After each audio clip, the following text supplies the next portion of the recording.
আজি সদৌ চাওতাল ছাত্ৰ সন্থাৰ চতুৰ্থ ত্ৰিবাৰ্ষিক অধিৱেশনত কৃতি ছাত্ৰ ছাত্ৰীক সম্বৰ্ধনা ও ডিব্ৰুগড় জিলা কমিটিক পুনৰ গঠন কৰা হয় আৰু ডিব্ৰুগড় জিলা কমিটিৰ সভাপতি হিচাপে মিঠুৰাজ কিস্কু আৰু সাধাৰণ সম্পাদক হিচাপে মনোজ বাস্কেক লৈ 31জনীয়া কমিটি গঠন কৰা হয়।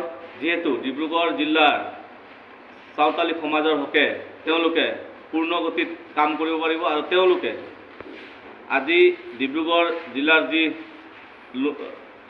চাওতাল শোষিত লুঞ্চিত বঞ্চিত জাতি হিচাপে তেওঁলোকে সমাজক আগুৱাই নিবৰ কাৰণে তেওঁলোকে ডিব্ৰুগড় জিলা কমিটি হৈ তেওঁলোকে এক নতুন ৰূপত তেওঁলোকে যাতে কাম কৰে তাক লৈ মই ডিব্ৰুগড় জিলাবাসীক মই অভিনন্দন আৰু স্বাগতম জনাইছোঁ।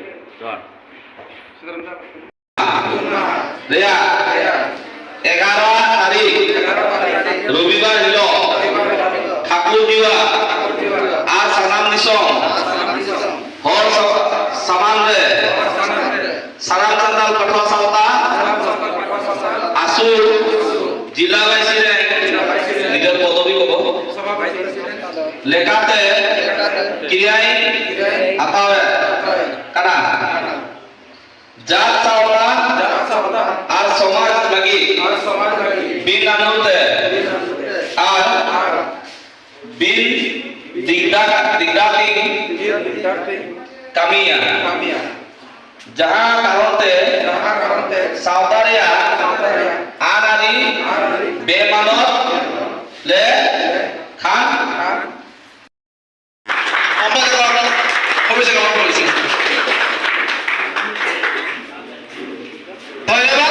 আমি আজি এই সভাখনৰ পৰা আমি কাৰ্য সমিতিৰ বিষয়ে আমি আন্তৰিক ধন্যবাদ জ্ঞাপন কৰিছোঁ।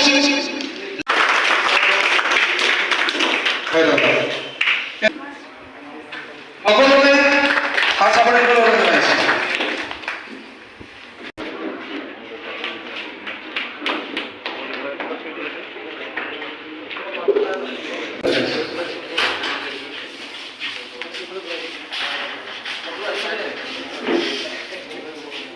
সকলোকে হাত চাপৰি কৰিবলৈ জনাইছোঁ।